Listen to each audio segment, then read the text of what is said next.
Okay, we're gonna wait just about a minute longer to let people get in and then we'll start.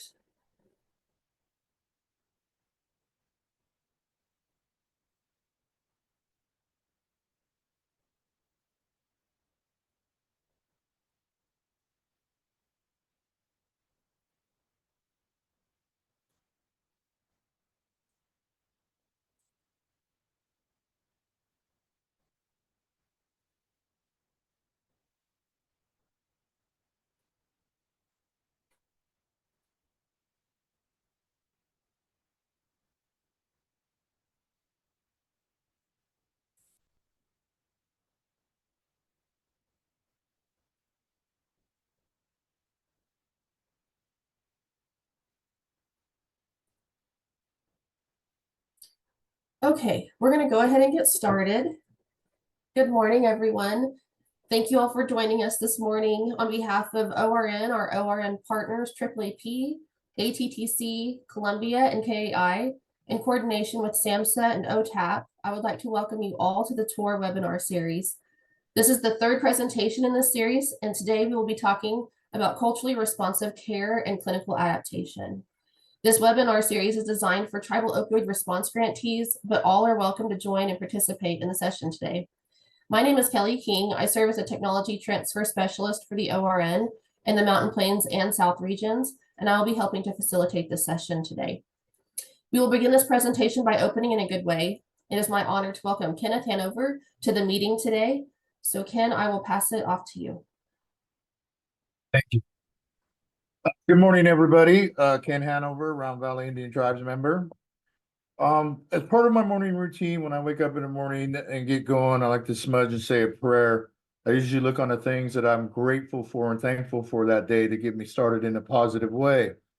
After that, I like to read out of my little book here, 365 Days Walking the Red Road. Well, this morning's Cherokee blessing seemed fitting for this time of year. So I'd like to read that to you guys to open us up this morning. It says, may the warm winds of heaven blow softly upon your house. May the Great Spirit bless all who enter there. May your moccasins make many happy tracks in many snows. And may the rainbow always touch your shoulder. Aho. That's a beautiful little prayer. I like that. I'd like to share it with you this morning. Thank you. Thank you, Ken, for that wonderful opening. Okay, so for the logistics, we'll begin today with an overview about the Opioid Response Network and then transition to our presentation for the day. Once that is complete, we will have a discussion around TA requests. The chat box will be open during the session, and we will aim to answer all of the questions once the presentation is complete. At the end of the session today, we will have a brief survey and kindly encourage your participation in that.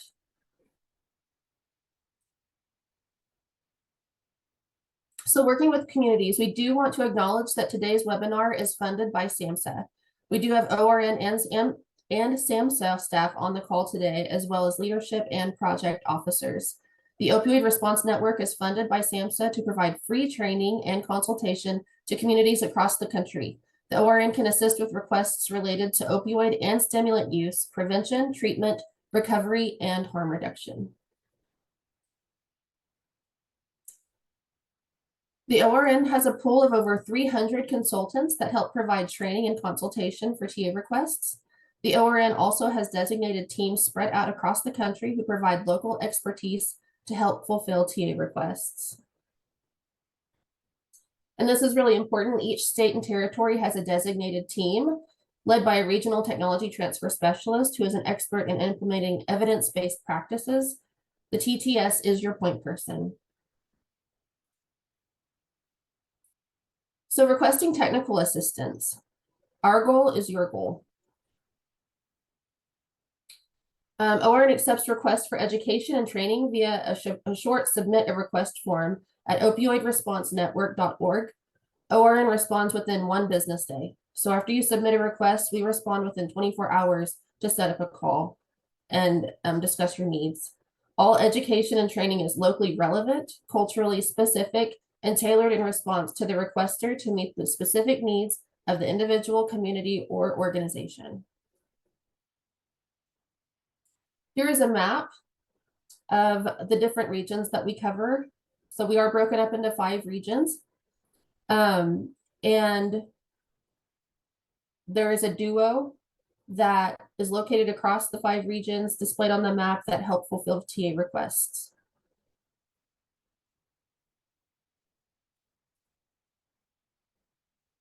Here are the technology transfer specialists that provide TA to each region. And they are all part of the Indigenous Communities Response Team. Please take a look at who covers your region, as these are the people who will be fulfilling the TA requests that come in and will be your primary contacts.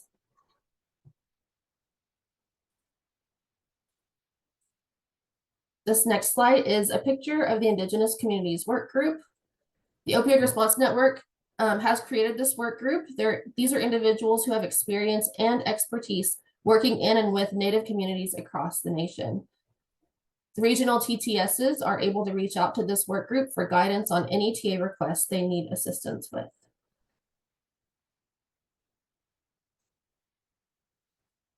Now it is my honor to introduce our speaker for today's session. Dr. Anitra Warrior is an American Indian child psychologist and owner of Morningstar Counseling. Dr. Warrior has provided clinical services to Native children and families throughout the state of Nebraska for the past 15 years. Morningstar Counseling has 7 locations and partners with multiple school districts, colleges, tribes, and organizations to support the healthy development and mental well-being of children and families across the state. Welcome, Dr. Warrior. Thank you, Kelly. It's a pleasure to be here, and thank you all so much for attending today's presentation. I would like to quickly add that as we go through this is really introductory. We have a limited amount of time to cover a great deal of information as we talk about how we adapt clinical services for the Native population. So we're just going to basically be skimming the surface as we go through this. And if there are additional questions that you have after the presentation, or if there's more information that you would like from me or from ORN, you could just follow up with ORN, and they have my contact information. So again, it's very introductory. So just wanted to make sure that I shared that. So Kelly gave an introduction of who I am, and I'm from the Ponca tribe of Oklahoma. And something that is really important to me in sharing why I'm in this field and why I'm really passionate about providing information on how we adapt clinical services comes from my own experience as someone who was receiving clinical services. Several years ago, in my early 20s, I had lost my oldest child, and I had met with, throughout that process of grief, and it being very difficult as someone who was young, limited coping skills, I started working with a therapist, and I actually worked with more than one.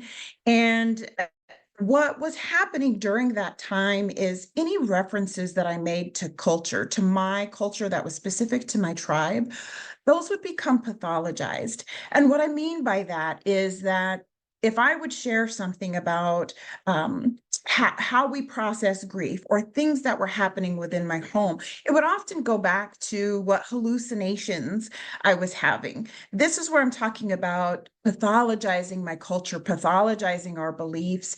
And that counseling space that was supposed to be a space for healing was anything but. It was actually more damaging to me and my healing and my growth, because it made it seem like there was something wrong with me because of my beliefs. So from there, that's when I moved into this field. And it's, again, just a passion of mine to be able to share this information, because it really can impact the overall healing and well-being and just the safety of the clinical setting. So thank you for letting me have the time to share that and just introduce myself a little bit more and tell you what really drives me in this work that we're providing.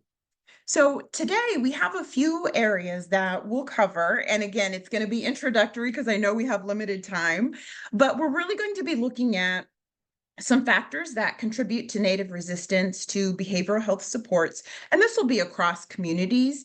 We're going to look at the differences between Native and Westernized worldviews and treatment approaches. And so we're going to break that down a bit, even looking at how supervision is provided, because there are multiple levels to this when we're talking about the differences in worldviews.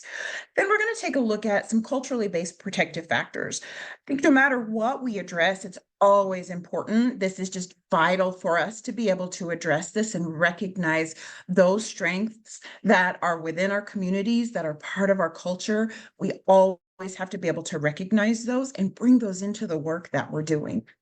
And then we're going to look more into essentially a model that we're proposing in terms of how we can make these adaptations. But it's really about what we take into consideration as we make these adaptations into an overall clinic, not just for those that we're serving, but also for general operations, for supervision, for the supervisee as well. So a lot of information that we'll cover in a short time. Next slide, please. Thank you. So what we know right now is that we have a lot of resistance to treatment, okay? And that doesn't come from nowhere. There are reasons to this as to why there is that level of resistance. We're going to see this in Native communities and African American communities, in rural communities as well. There, again, are many, many reasons that contribute to that level of resistance. What we're going to start off by recognizing is what has been found in the research in terms of some contributing factors to the resistance to treatment. So let's start off with accessibility. And I really do encourage everyone to keep these three terms in mind as we move forward, and as you think about how services are delivered, how they're promoted within your communities. So with accessibility, what we're going to be looking at is how many people actually know this service is available? How many people know the providers? And how are we actually going to be getting there? When we think about our rural locations and some of our reservations, that can be in remote areas. If we're having to travel in, or we're having to worry about the service delivery area where we can receive these services, sometimes transportation can be an issue, or even just the price of gas. Do I have a consistent or a vehicle that will be able to get me there? And if so, what does this mean in terms of childcare?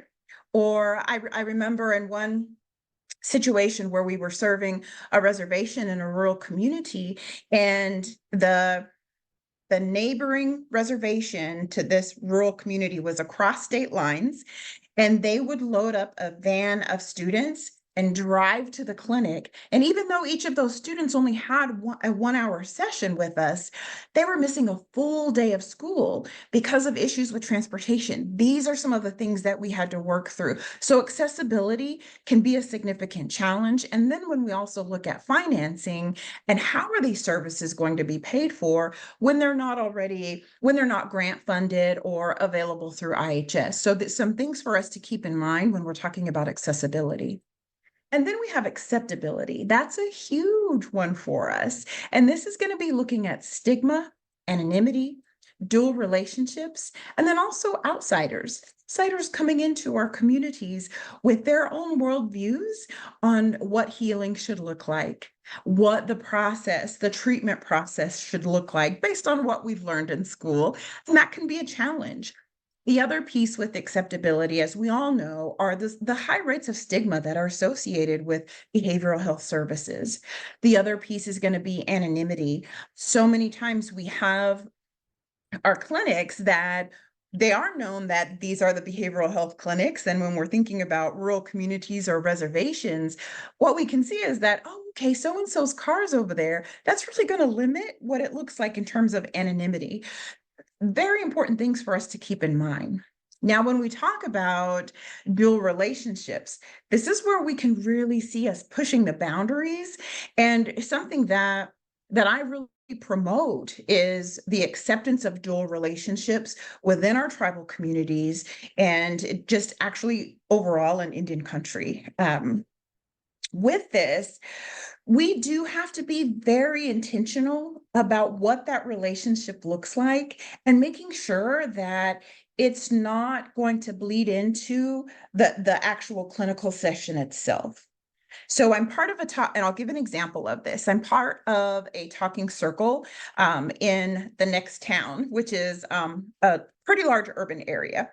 We're also one of the only Native-owned behavioral health clinics.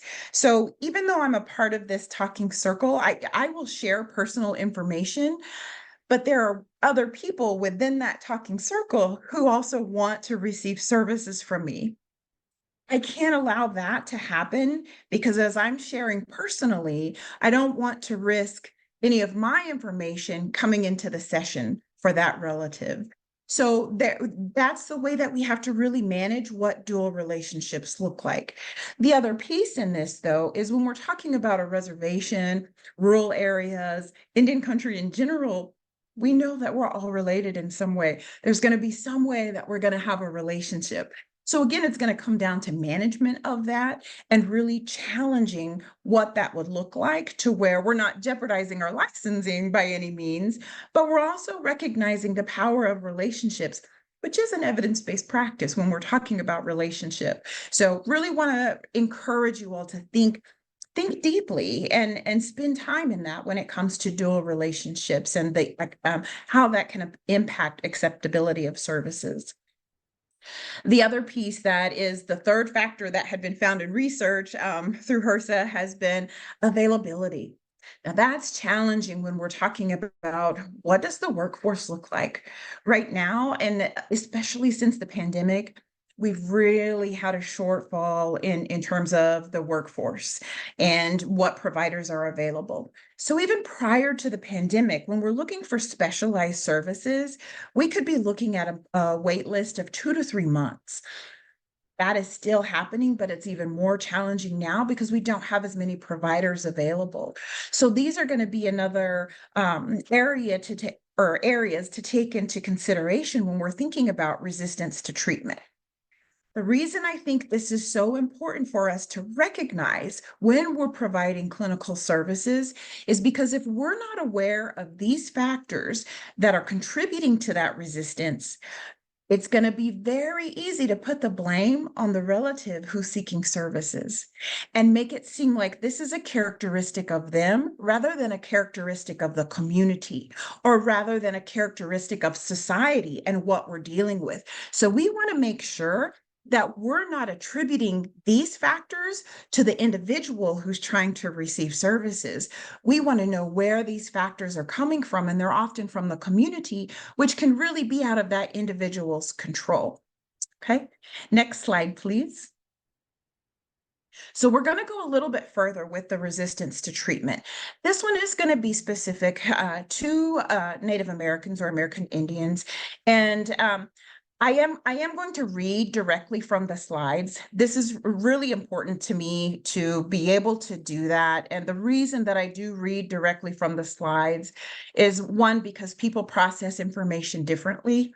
And whether this is vision, whether this is dyslexia, there can be so many factors. So just wanted to give you the heads up that I will be doing that as we're progressing through the slides. So for historical trauma, it has been described as complex and collective trauma experienced by a group of people that share identity, affiliation, and circumstance over time and across generations. That's the key point that I want to highlight from this particular statement is it's over time and across generations. We're going to go into a little bit more detail on that here in just a minute. Historical trauma has implications for both mental and physical health of individuals that lead to inequities that may be observed centuries later. Centuries later. Historical trauma, unresolved grief results from the loss of lives, land, and vital aspects of Native culture promulgated by the European conquest of the Americas. Okay, some powerful statements here that are referencing historical trauma and the impact that we have. Now, this may be a little bit difficult to see, but we have some words here listed on the picture on this graphic with this Native male. And it says anxiety, depression, panic attacks, PTSD, struggles with self-esteem, addiction, and substance abuse. These can all be tied into historical trauma. And the way that that can happen can come in many different ways. But I'm going to give one example for us to take into consideration. Excuse me. So one example that I want us to take into consideration is as we think about boarding schools and what some of our relatives have experienced with boarding schools. When we think about the level of abuse that was there, the level of shame that accompanied that. Excuse me, let me have just a second here. Sorry about that. So the shame that accompanied that, not because this was something that was already within those young relatives that were going to boarding school. This was something that was forced upon them. Okay, so we have abuse, we have shame, we have depression, we have fear. What we can expect to see from our relatives is going to be that level of hyperarousal to where they're constantly living in this fight, flight, freeze mode.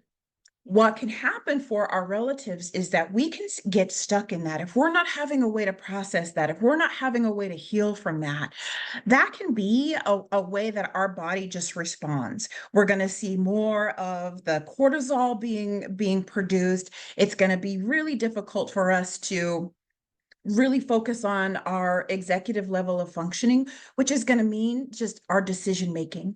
What's going to happen is we're going to be really focused on survival, and we're not looking at how we can grow in terms of problem solving, comfort, love, all of those when it comes down to survival. These practices that we've had to learn to survive are then passed on to our other generations.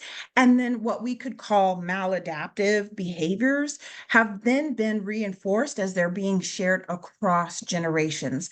Just as I mentioned in that first bullet, this is happening across generations. So it's going to be that intergenerational trauma that we're seeing. That is how historical trauma can directly impact us in areas of anxiety, depression, panic attacks. And as we think about the stressors that our people experience, that can have a direct impact even in utero. So if we're pregnant, if one of us are pregnant and we're going through these high levels of stressors, everything that we're experiencing is going to be shared by that baby as well. What can happen in that sense is that child may be more likely to experience PTSD or depression. So this can be almost like it's encoded in our DNA. But I want to be very, very strong in sharing that this does not mean there is a guarantee that historical trauma is going to cause this, because just as those challenges are passed down, so are the strengths. Okay. We're also going to have many strengths that are going to be passed down from generation to generation based on what we've learned. And we'll go into some of those in a couple of slides. Let's go ahead and go to the next slide, though. And with this one, we're going to go ahead and transfer now to looking at overall clinical work. Okay.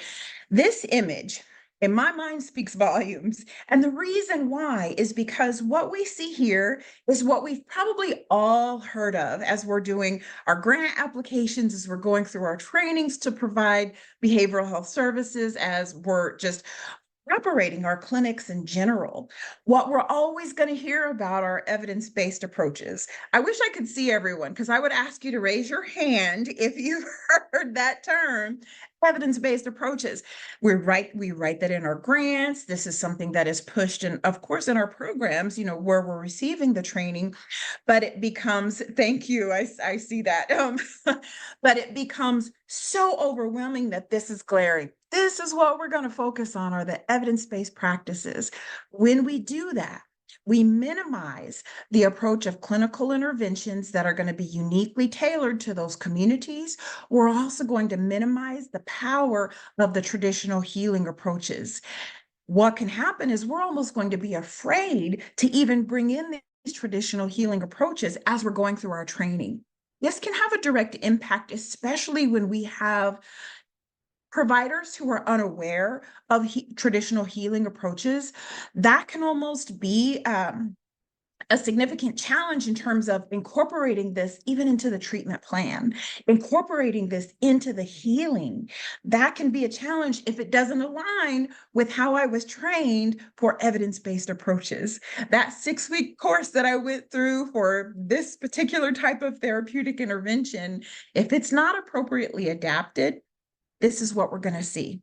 All the power going to that evidence-based approach without recognizing the power of unique clinical interventions and the extreme power of traditional healing approaches. And we'll talk a little bit more about some of those approaches. Again, we have limited time, so we're not going to go into great detail on those, but I do want to make sure we have a couple of examples of how we'll go through that. And I think that will also come later in the presentation. We can go ahead and go to the next slide. So when we're looking at those worldview and treatment approaches, there are several things that we want to keep in mind, and we're going to move through quite a few areas in this. I think actually we have about 4 different areas that we're going to go through with a model that we'll be proposing a little bit later. But what we want to start off looking at are going to be the systemic and societal concerns, okay? We've already talked about evidence-based approaches and how unless those are clinically adapted, or we have clinicians who are really familiar with culture, with the power of those protocols within the culture, we're not going to see those integrated at the level that they can be and the level that they should be, depending on the population that we're serving, as well as the individual level of enculturation. So with our clinical interventions and traditional healing approaches, we want to be able to look at how to integrate traditional healing approaches within sessions and or our treatment plans. We also want to make sure we know what are going to be some specific examples of how this can be done. So the one example that I want to go ahead and use is the sweat lodge. So I go to sweat, and the process in there and the way that I can interpret it is very familiar to cognitive behavioral therapy. And that's a really big evidence-based approach that is always talked about as one of the gold standards. And so it can be used with trauma and in just so many different areas. Cognitive behavioral therapy is happening. These are the components of CBT are already happening within sweat. Let me give an example of that. When we go into sweat, we are really focusing on what our thoughts are. We're engaging in prayer. So there's a level of thought stopping that's happening. There's a level of autonomy in terms of what we're asking for in that environment with the community, with those that we're praying with, our brothers and sisters in prayer. That is also creating a safe space for calming. During that time, we're able to address traumas in a safe space where we're reprocessing that information. There are the songs that are also helping us process that information. As you go through this, what's happening is, remember how I mentioned that basically like that emotion brain, we're in that fight, flight, freeze. When we're in this, in the sweat, we're able to pull back from that. We're able to regulate our systems, our emotions, and we're able to really focus on what's happening up here. That's all part of the prayer. There are so many different calming skills or coping skills that are learned throughout that approach, even with our movement. Not everyone moves. I know for me, as I'm in sweat, one of the things that I'm always doing is I rock. No one sees that because it's dark, but that's also part of my calming strategy that is learned there. Okay, so there are so many coping skills that are going to have a direct impact on our brain. Through that process, we're developing those, or we're changing those neural pathways that are giving us healthier ways to think, healthier ways to cope. But if you're not familiar with that process, you're not going to know how to incorporate that. So in my treatment plan, if I'm writing this, I would not have to say that I'm, assigning or recommending sweat 2 times a week. I wouldn't say that. I would still say that we're utilizing interventions for cognitive processing and cognitive coping. That would be a way that I could describe those things that are happening within sweat.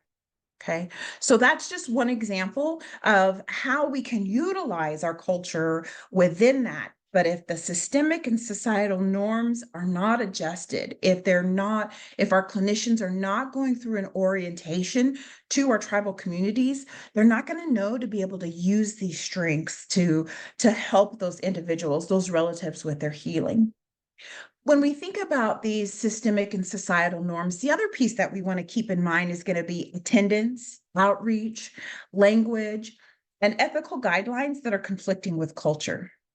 So some of the examples that I provide here include like the no-shows and the late starts, being present in the community, participating in events and gatherings, having multiple roles in rural communities, which we talked about that with the dual relationships, as well as gift giving. Each of these we could spend a lot of time talking about, but with no shows and late starts, I think that's really important for us to keep in mind, because what we have to focus on rather than just attendance or timeliness of showing up, because well, let me finish this statement. What we want to focus on besides that is the power of the relationship, and is this relative continuing to come back for service?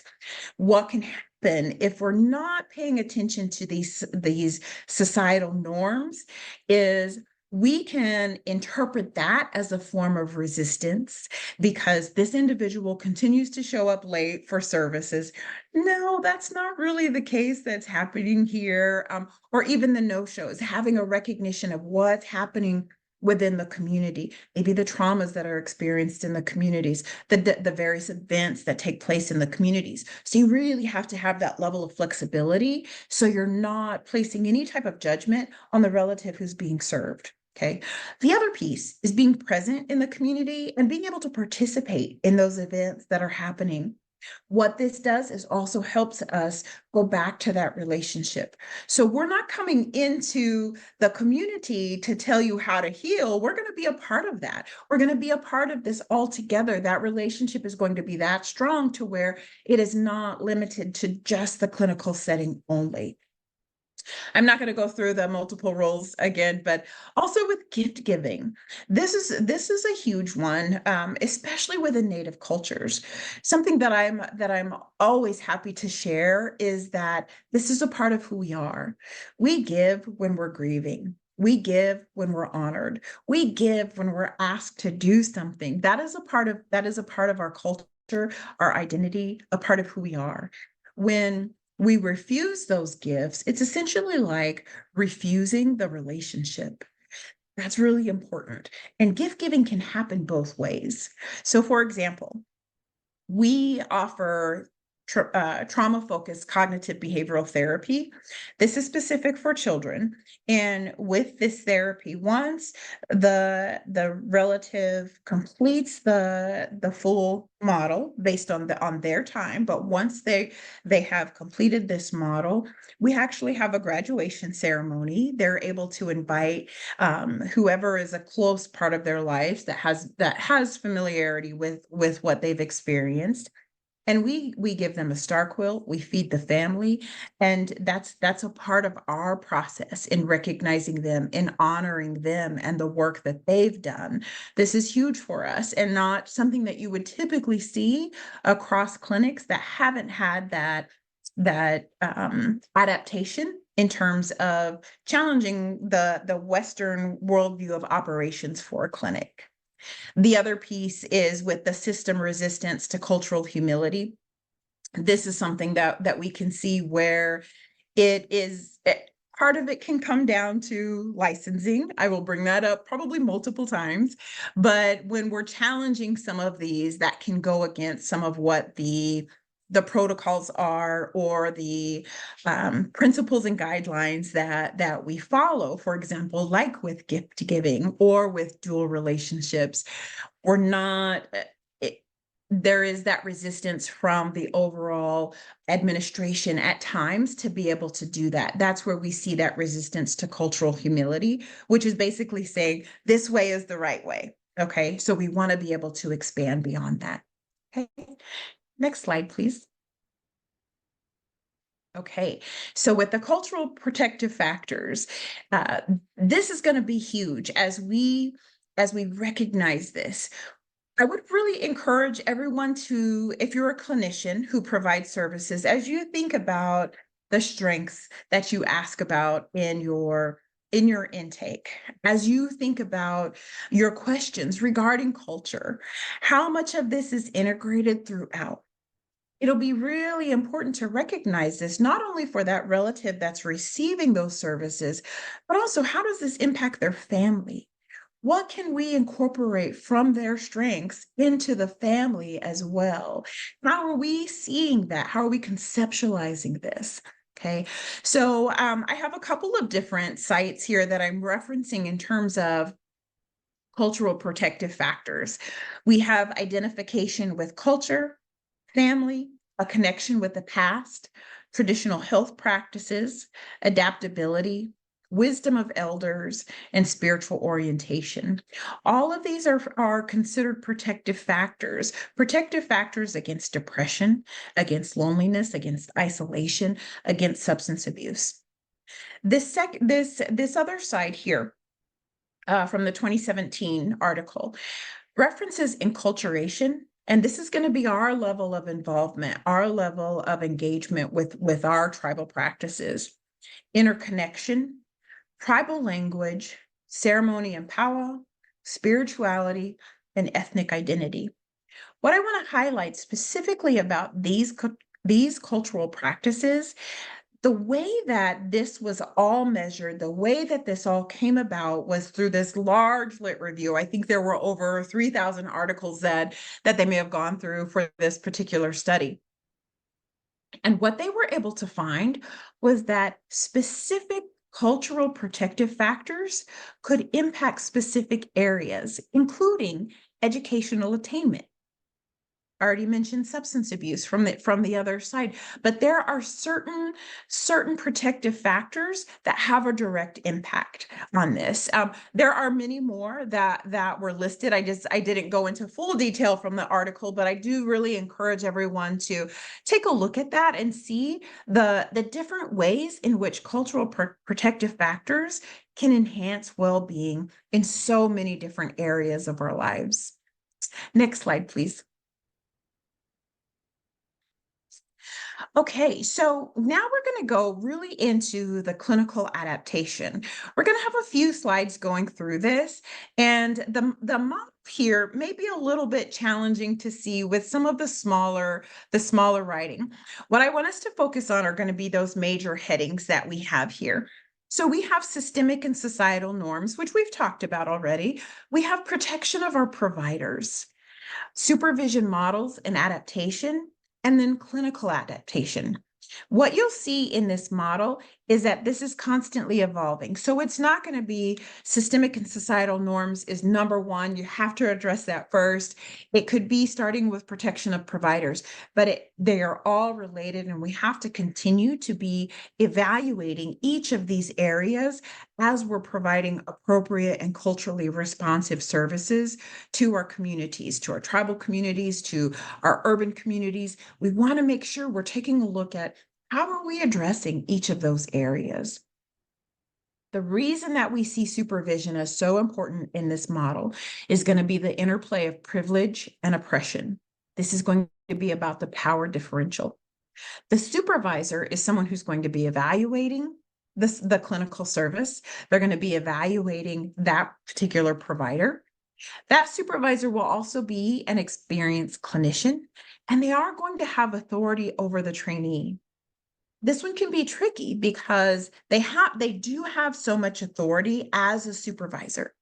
What we want to make sure we're encouraging here is that they're taking a look at those conflicting worldviews. Are they conceptualizing or understanding this case at an individual level or at a collective level? An example I'll give is a female relative who was receiving clinical services from a non-native provider. And as this individual talked about her role within her family, it was seen as something negative, and it was seen as a level of enmeshment. And it really came from that individual perspective rather than as a strength within a collectivist society. That's the differences in worldview.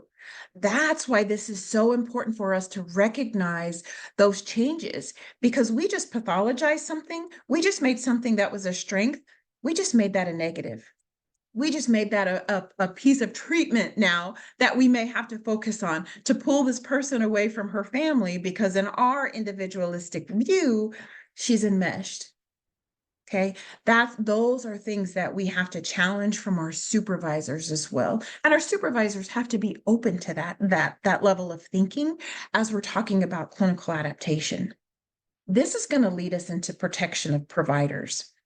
For our clinicians, what we can see specifically for early career clinicians, we can see those microaggressions, we can see high levels of burnout. That burnout can also happen to our seasoned clinicians as well, especially since the pandemic. But burnout is also really something that we have to pay attention to. Secondary trauma. This one is really important for us to recognize, especially if we have clinicians who are from those communities. If we're experiencing grief in one of our tribal communities, that's going to be a form of collective grief. Okay, that's not just going to be the one individual. When we lose someone in our tribal communities, that has a ripple effect throughout. That's impacting our nation as a tribe. It's really important for us to recognize those things. In addition to the secondary trauma, we also want to pay attention to the level of isolation that our clinicians can face, specifically as Native providers. That's huge. When we're thinking about the way the training has happened for us, who we're typically going through these classes with, there can be this high level of isolation that happens for clinicians. And when we're talking about a collectivist society, that level of isolation can have a direct impact on what clinical work looks like. Okay. Next slide, please. Oh, I think that was a little bit out of order. Actually, if you want to go ahead and go back to that larger one, I can spend just a little bit of time reading through this. So what you'll see in the systemic and societal norms is what we've started to cover: the conflicting worldviews, understanding privilege, recognizing the role of historical trauma, and also recognizing cultural norms versus larger societal norms. We've already gone through some examples of those. The other piece is going to be the protection of providers, which we had started to talk about with microaggressions, secondary trauma and burnout, power differential. The other piece that's not highlighted in that previous slide was the stage of development. And I did talk about it being for, early career professionals, and a little bit of the difference between early career and seasoned. But that's also really important for us to keep in mind for our clinical supervisors, and even who is being assigned to whom to provide those services. When we look at supervision models and adaptation, we're going to be looking at basically what we're saying is decolonizing or re-indigenizing supervision. And we'll go through that a little bit more in the next slide. We recommend looking at various models of supervision. Depending on the level of training that you have, a lot of programs do not require that you have any classes or any courses or any training on supervision. This is really important for us to keep in mind, because that supervision can have a direct impact on what clinical services look like. We want to make sure we're familiar with various models of supervision that are going to align with our clinic as well as the population that we're serving. We look at clinical adaptation, and this is going to be talking about the policies and procedures of the clinic, because it really needs to start at the top. We need to be able to see all of that integrated at the top as well. We want to look at language. What language are we using? The clinical aesthetic, which would also be referencing the clinical environment, the level of cultural integration, and the clinician to relative, what that relationship looks like. Okay. And yeah, let's go ahead and go to the next slide, Kelly. Thank you. Okay, so we're going to talk a little bit here about the therapeutic models. This is also a piece of this overall model. with the supervision models that I had referenced, there are so many out there that are available that can really help with guiding the work that we're providing within our clinical services. With clinical supervision or consultation, this is huge because this can really help reduce the onset of burnout, secondary traumatic stress. It's going to come into play for that protection of our providers. Okay. So we have the person-centered approach, where with that approach, we're really going to see that this clinician is going to have the skills necessary to do problem solving, to work through what's being presented. With the cognitive behavioral model of supervision, it's going to be more agenda based. We're going to have specific tasks. We're going to have specific things that clinician is working on. And then we have the discrimination model. With the discrimination model, with this model, what we're looking at is, at times during our supervision, we're going to be a consultant. At times, we're going to provide that direct supervision. At times, we're also going to fill that counselor role. For me personally, I am fond of the discrimination model because of everything that comes into the counseling setting. That removes that power dynamic. Okay. When we're talking about decolonizing training, what I want you to hold on to from that particular statement. Oh my gosh, I'm sorry. I had not coughed until I started the presentation. But what I want you to take away from that statement with decolonizing training and supervision is we are going to remove the hierarchy, because we're all in this together. This is about relationship. This is about learning together. This is about serving individuals, families, relatives, communities. And that hierarchy can really open the door to more harm for that clinician and harm for that individual. Okay, the one who's receiving services, the relative who's receiving services.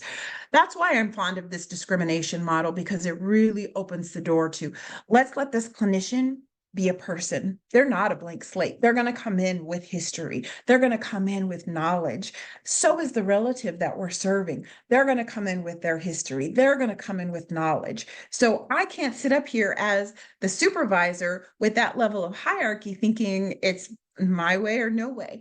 We really want to integrate and pull from that collective wisdom that comes from the counselor as well as the relative who's receiving services. We also want to look at the therapeutic models and how they're being put into the sessions. And when I say that, what I'm talking about, in addition to how we're incorporating culture, which is going to be huge, the biggest piece of this, how we're incorporating culture, the other piece that we want to look at is, what are we measuring? How are we identifying what change looks like? And is that based on what research tells me this change needs to look like? Or am I looking at change in terms of what this individual needs? Am I looking at change in terms of what this relative needs that fits within their culture, that fits within their family? That would be the piece that I would say we always need to challenge. We always need to continue to assess when we're talking about the therapeutic models. And remember how I mentioned the big overarching umbrella of evidence-based practices. They're good, great. We know that they make an impact.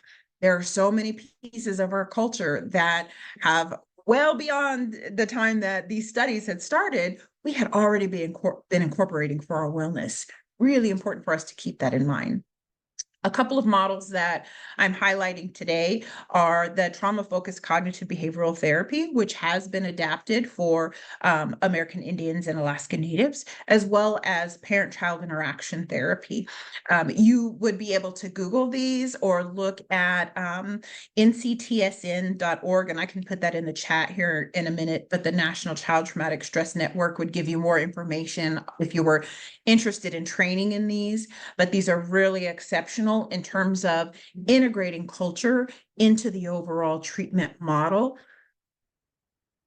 and utilizing those cultural practices in a way to where we recognize that we are seeing lower levels of emotional dysregulation. We're seeing higher levels of cognitive processing. We're seeing higher skills when it comes to cognitive coping. Really important factors for us to keep in mind when we're referencing culture as that intervention. Next slide, please. The other piece that we look at when we're talking about adapting our clinical practices, okay, we want to look at the clinic environment as well as the policies and procedures. So this includes one, the clinical environment, which is going to be really, how does the clinic look?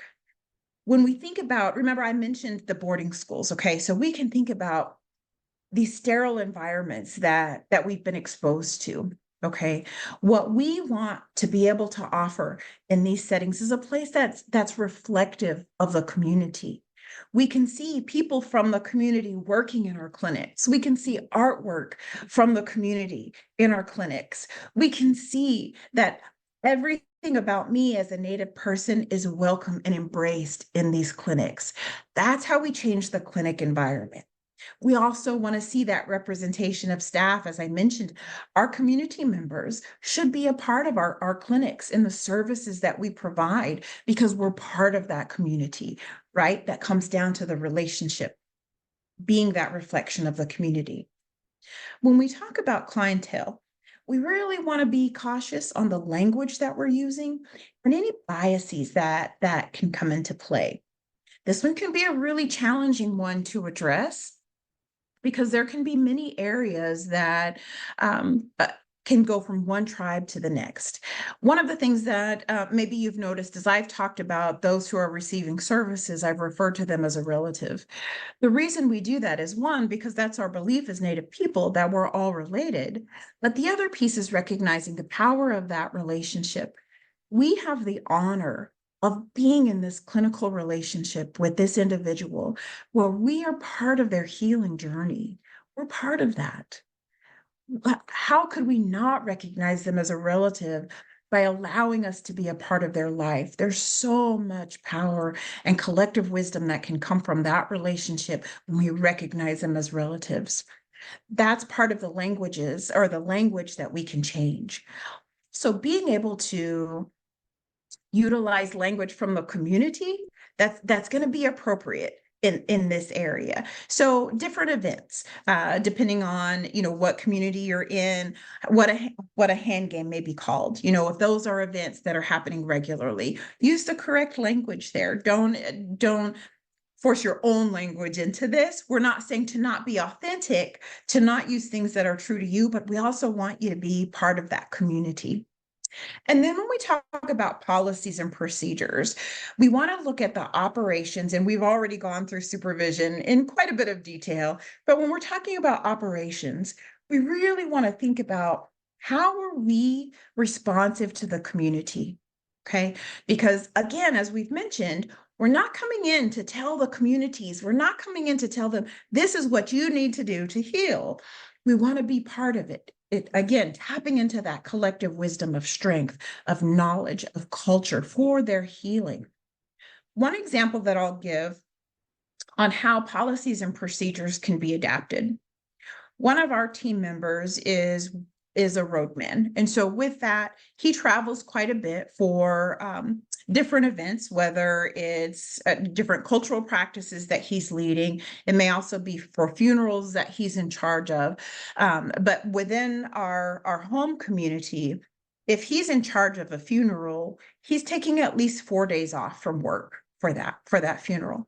What we've incorporated into our policies and procedures is a 5th day for him to be able to recover.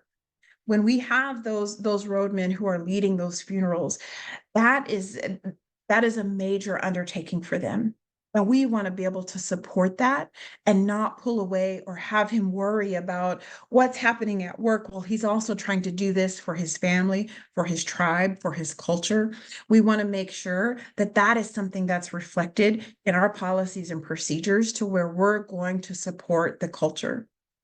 and there can be challenges with that. Okay. I'm not saying that, each of these things that we've covered will be super easy to implement. It will take some work. There will be some challenges, but what I've provided are some examples of how we can start to make those adaptations within our clinical settings. Okay, next slide, please. And Kelly, I think I'm turning it back over to you. Okay, thank you, Dr. Warrior. So now we're gonna have time for discussion. Here are some questions to consider. We're gonna go through these together, invite you to provide answers in the chat or raise your hand, and we'll have time to call on a few participants to share. So let's focus on the first question. What opportunities have you used to adapt clinical training and supervision to staff in a culturally responsive way? And like I said, you can put it in the chat, or if you'd like to raise your hand and share, that would be great.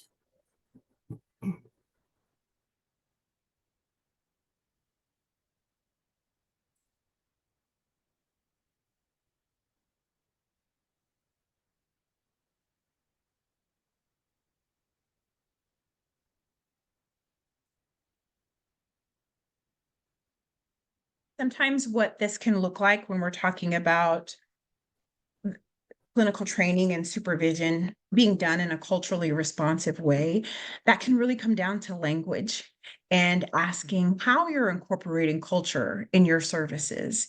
How are you using this in the treatment interventions? That can be part of a culturally responsive approach by just allowing that. The other piece would be how are you taking care of yourself? What cultural practices are you using as a clinician for your own well-being? I see Richard has his hand up. Hello, thanks for putting on this training. This is really good. I've been working with Native American communities. It'll be a better part of 10 years this September. And one of the things I look at is learning from the clients that I have in terms of, asking them what their cultural practices are, because I'm an outsider. And, I see it as an opportunity to learn and to basically show appreciation and respect for the practices that are being utilized in the community. Another thought on my head. I think I'm having a senior moment. But and then too, as far as self-care is concerned, falling back on the things I value personally, both within my own spirituality and just in life practices too, that I do make sure that I am taking care of myself away from work as well. Oh, I know what the other thing, a very specific thing that I utilize in relating to my clients is rather than saying, I consider it a privilege to work with my clients. With my Native American clients in particular, I let them know that it is an honor to work with them, because I know that word is very important in the Native community. And that's not just a saying. I do honestly consider it an honor to work with the Native American community. So I use that word intentionally. So that's my little spiel there. Thank you so much, Richard. And I love what you reference in terms of learning from them as well, because as we discussed, we talked about the collective wisdom that's there, that they come in with their history, they come in with their strengths. That's so important for us to be able to recognize that. So thank you so much for sharing.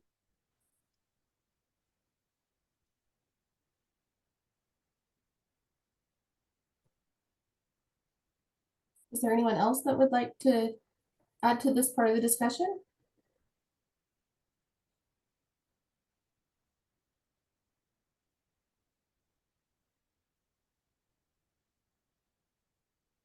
Okay, let's move on to the next question. Have you encountered any barriers when implementing? Actually, Kelly, Yes. I'm sorry, there's a question in the chat Oh, okay.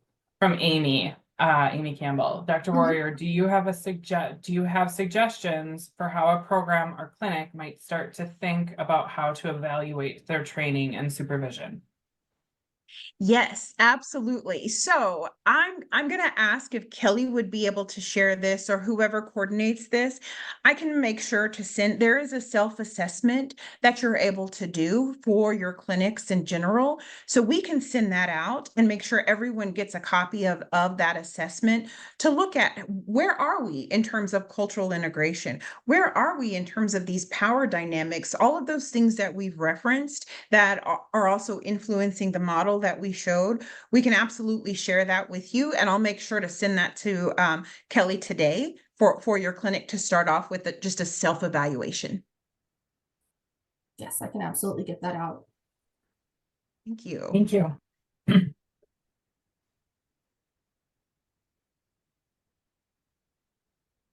Okay, any other questions with around the first discussion topic?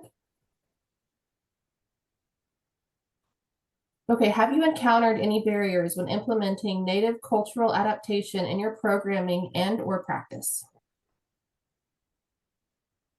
And you can type it in the chat or raise your hand.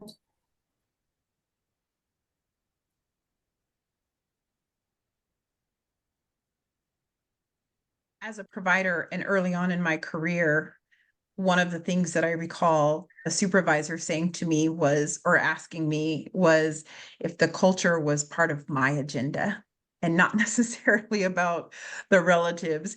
And it really just kind of made me like shrink down as a new clinician, as an early career clinician, to where I was nervous about incorporating culture, because that's what remember the power dynamic that we talked about, that was the impact, to where it almost seemed like I could not bring culture into the session because that was my agenda. So just giving an example there, but I see Richard has his hand up. Hello again. I would really appreciate your feedback on something that's come up recently. We're a behavioral health, I work for a behavioral health department within the overall health clinic of the Washoe tribe. And recently, in particular, first of all, our behavioral health department has grown by leaps and bounds, particularly since the pandemic has calmed down. Our director has done a marvelous job of just really expanding the services that we're providing in the community, and I have a lot of respect for her. One of the challenges that we're having is that of recent, say within the past year, we have had more and more of our own employees seek services from us. And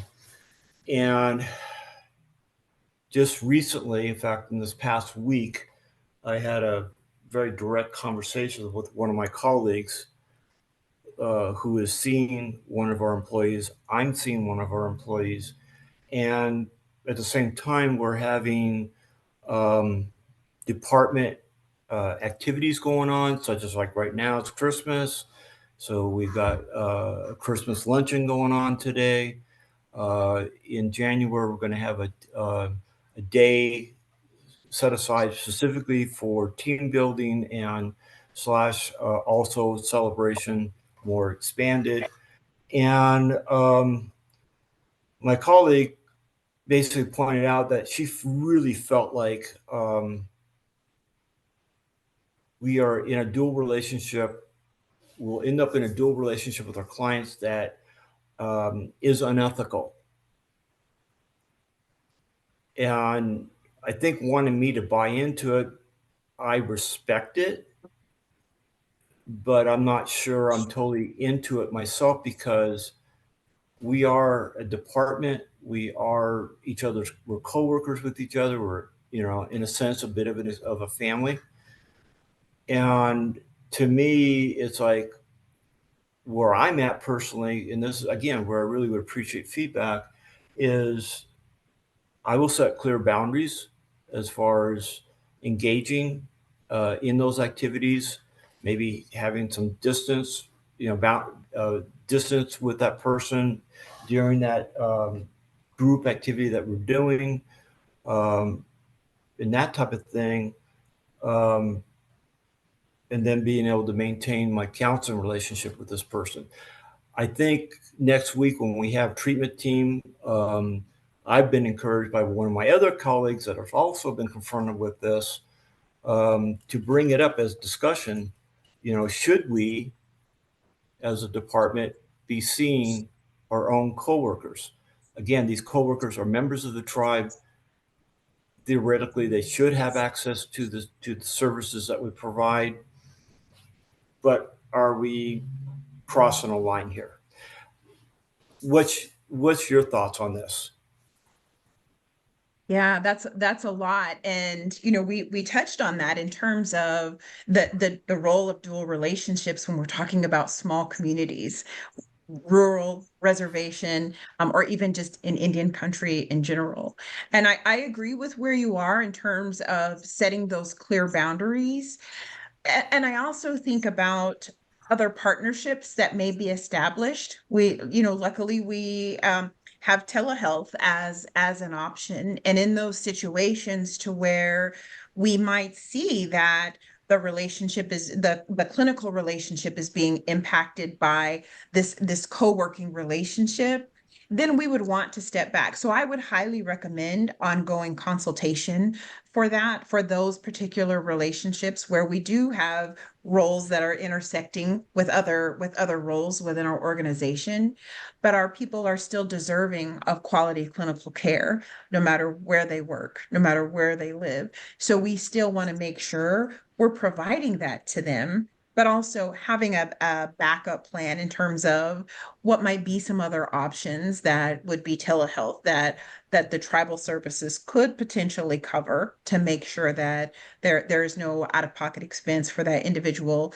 if they were able to get those for free. So the clear boundaries, the ongoing consultation, the other services that might be available through telehealth as a particular option would be a few things that I would recommend considering as you move forward.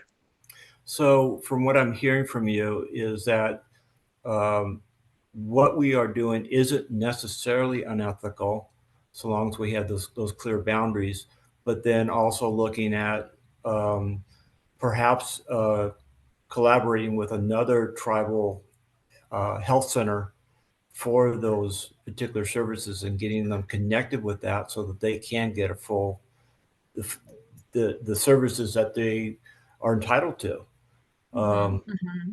And then maybe we are able to have clearer boundaries with that within our own department. Is that, did I hear that correctly?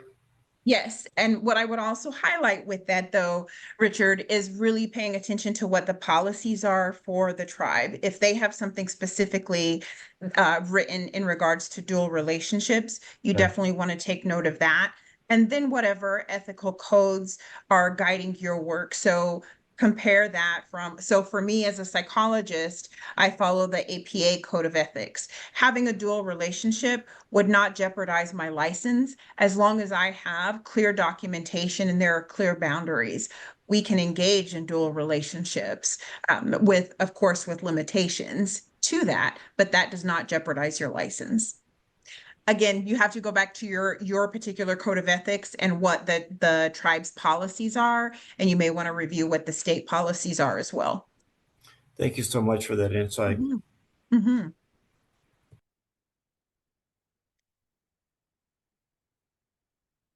Okay, so let's go ahead and look at the last question for time's sake. So what strategies did you use to overcome any of these barriers that you faced?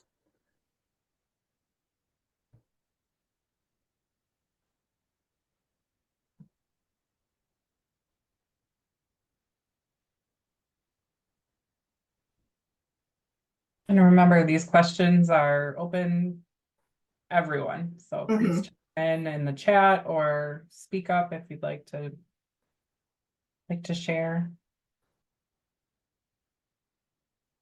I see Brett put in the chat cultural humility.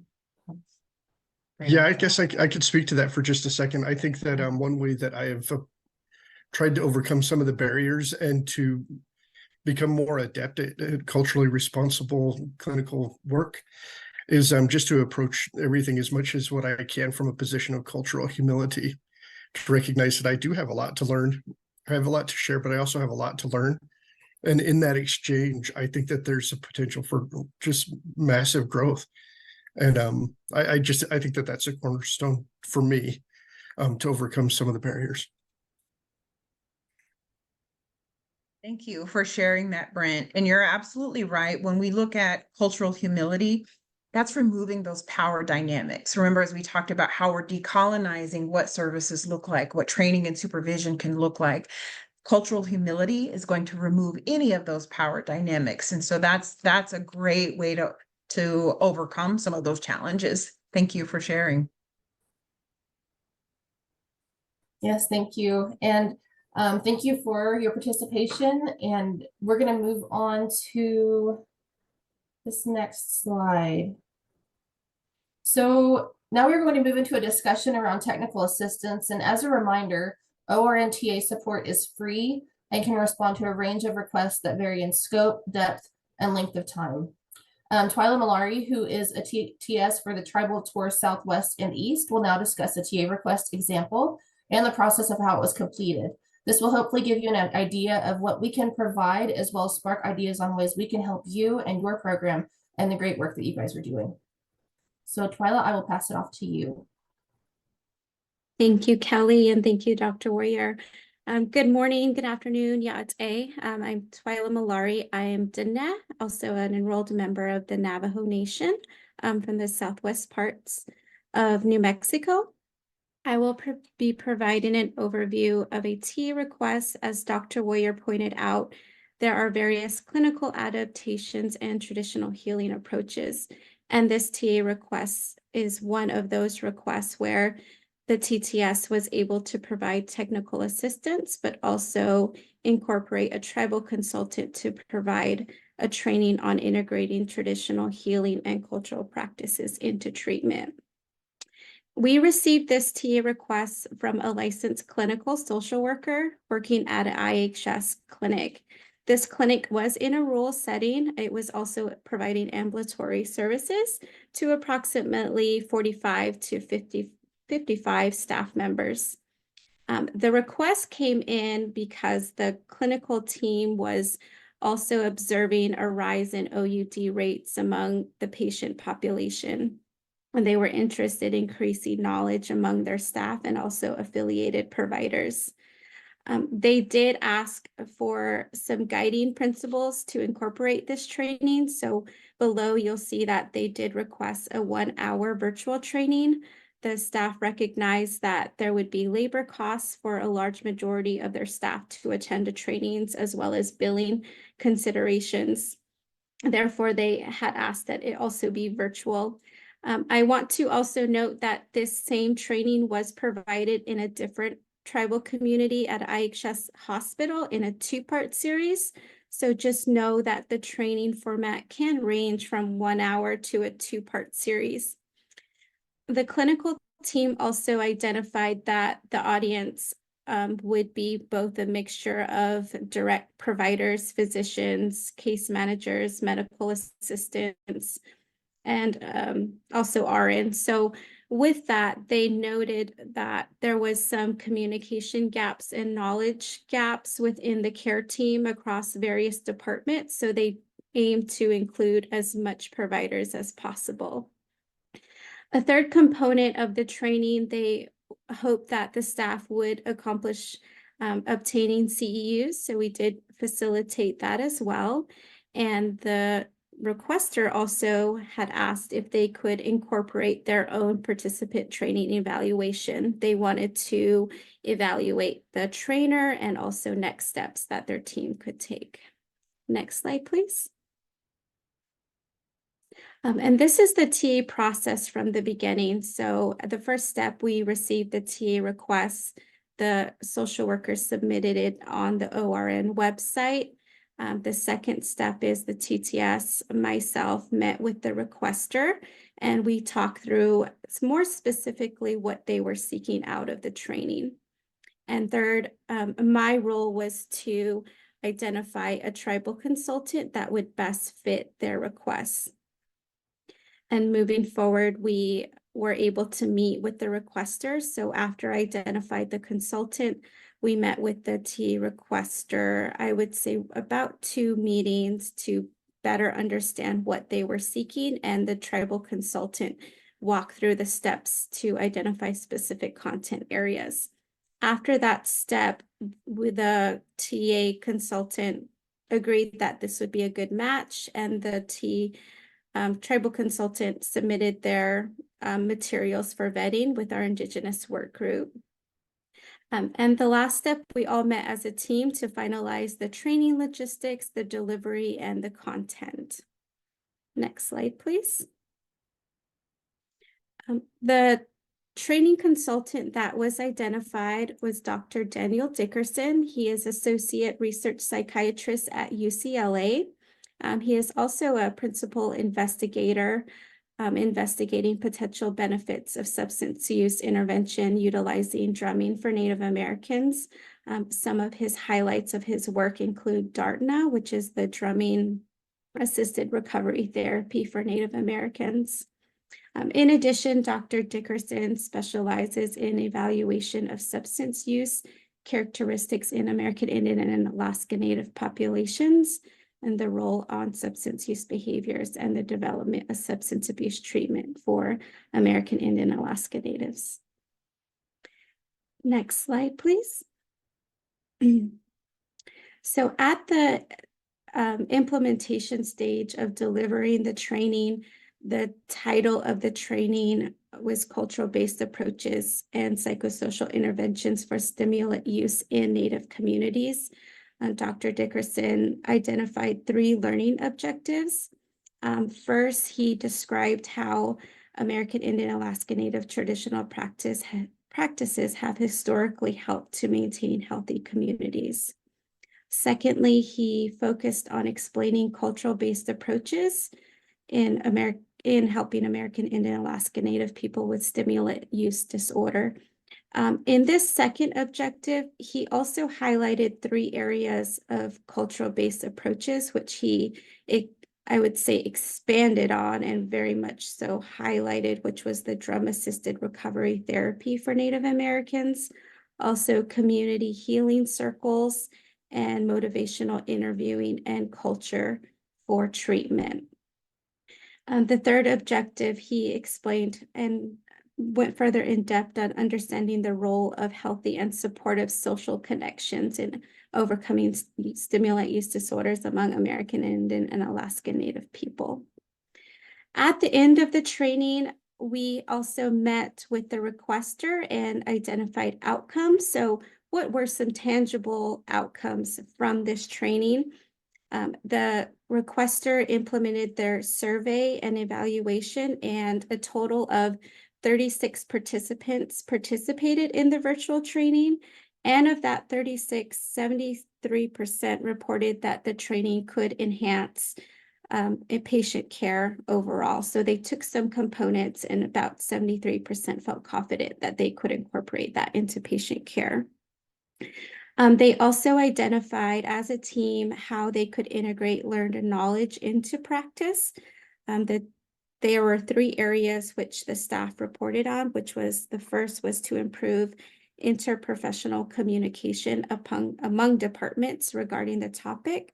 And 8 of the staff members also reported they could enhance team collaboration. And third, the next was clarifying team roles. So they felt that some of the staff had team roles that they could enhance or improve among this content area. Next slide, please. And we are also able to ask questions regarding the TA requests and process. I'll also turn it back to Kelly. Thank you. Thank you, Twyla. So this next slide is just to give you an idea of what we can help you with. So we can help provide native in regard to opioid use disorder and substance use disorder. We can provide native resources, consultants, and native SUD subject matter experts, presentation development, training for staff, community health board members, OUD, SUD, train the trainer, meeting facilitation, marketing materials, ideas for OUD, SUD patient outflow or flow, native-centric MAT services, MAT startup or expansion of services, social media campaigns, conference planning, and then obviously so much more. Okay, so to ask questions or submit a TA request, you can visit the opioidresponsenetwork.org or email at orn@aap.org.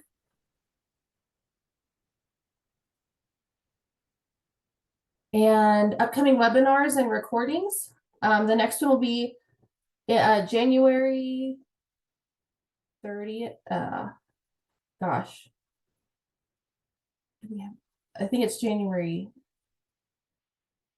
Sorry, I didn't put the Oh, one date second. there. It is. The next webinar will be January 25th. January 25th at 12 p.m. Mountain Time. And this one will be over incentive-based recovery for substance use among American Indian and Alaska Native communities. And I apologize for not having that specific date in there. And then all webinar recordings will be available at opioidresponsenetwork.org/tour within 2 weeks.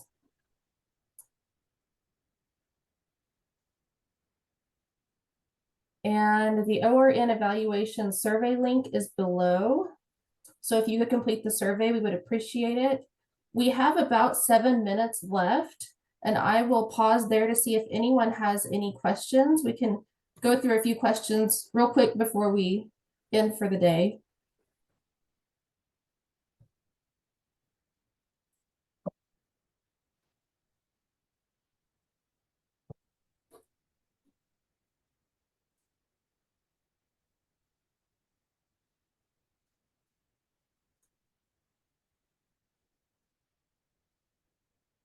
I'm looking through the chat real quick.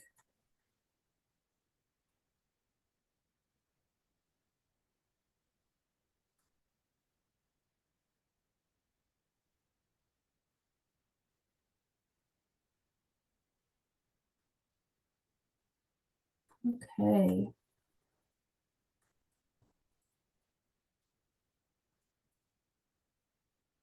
So I don't see any questions in the chat right now. So we will go ahead and close for the day. If you can remember to complete the survey. In closing, I would like to say thank you for the work that you do. Thank you for participating, and I hope you all have a happy and fulfilling holiday season. Thank you all. Have a good day. Thank you. Thank you. Thank you so much.